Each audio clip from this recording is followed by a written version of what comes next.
मेरा नाम मुनमुन है और मैं आपको आज अपनी वो हॉरर वाली स्टोरी बताना चाहती हूँ जो मेरे साथ बीते हुए तकरीबन 1 साल हो चुका है, लेकिन आज भी मैं उस दिन को भूल नहीं पाती।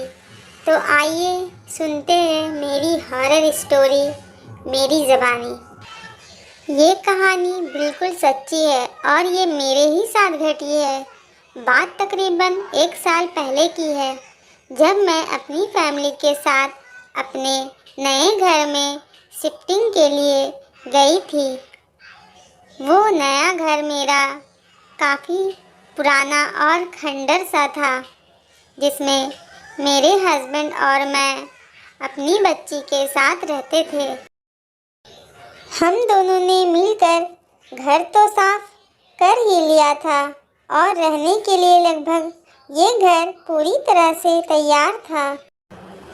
हम दोनों ही ऑफिस में काम करते थे और सामने ही एक पुराना सा कब्रिस्तान था, जहाँ पे हमेशा किसी न किसी को दफनाया जाता था।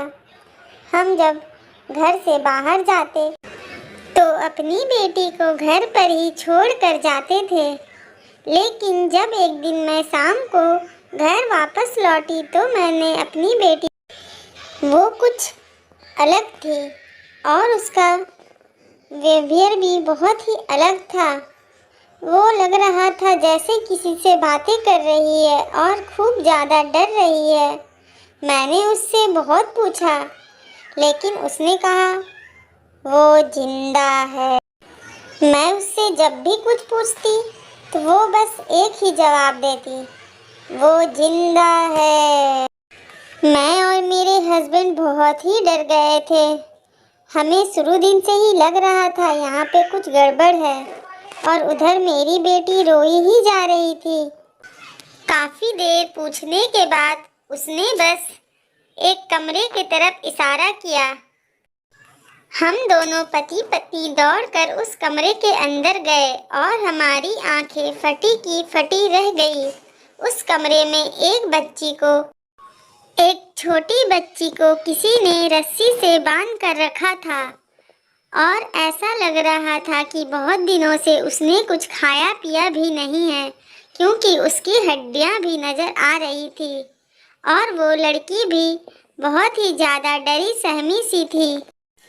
मेरे हस्बैंड ने उस लड़की से पूछा तो वो रोने लगी और कहने लगी, वो जिंदा है, वो जिंदा है।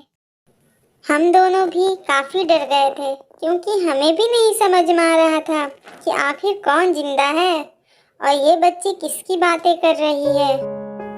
मेरे पति ने उस बच्ची को खोलकर अस्पताल पहुंचा दिया और मैं अपनी बेटी को समझाने लगी, क्योंकि वो बहुत ही ज़्यादा डरी हुई थी और बस पीछे मुड़कर बार बार देखे जा रही थी। मुझे तब एक बाबा की याद आई जो मेरे गांव में रहते थे। मैंने तुरंत ही उन्हें फ़ोन किया। मैंने बाबा जी को मेरे घर में घटी सारी घटना के बारे में बताया। बाबा जी ने मुझसे कहा तुम तुरंत आओ। लेकिन जब मैं बाबा जी से मिलने के लिए जा रही थी, तब मैंने देखा जंगल में बाबा जी बैठकर यज्ञ कर रहे थे। मैं तुरंत बाबा जी के पास आकर बैठ गई। बाबा जी ने कहा जल्दी ही उस लड़की के पास चलो, क्योंकि उसके पीछे एक दुष्ट आत्मा पड़ी हुई है और वो तुम सबको नुकसान पहुंचाना चाहती है। वो इस दुनिया में जीवित नहीं है। बाबा जी ने आते ही यज्ञ शुरू कर दिया। वो लड़की बाबा जी को देखकर बहुत ही ज़्यादा डर गई थी और रोने लगी। तब जाकर हमें पता चला आखिर ये बाबा ही वो है जो जिंदा है। तभी बाबा जी अपने असली रूप में आ गए और हमारी तो जैसे सांसें ही थम गई थी उन्हें उसके रूप में देखकर। हम सभी तुरंत ही भागकर एक तरफ खड़े हो गए, क्योंकि हमें उस वक्त बहुत ही ज़्यादा डर लग रहा था।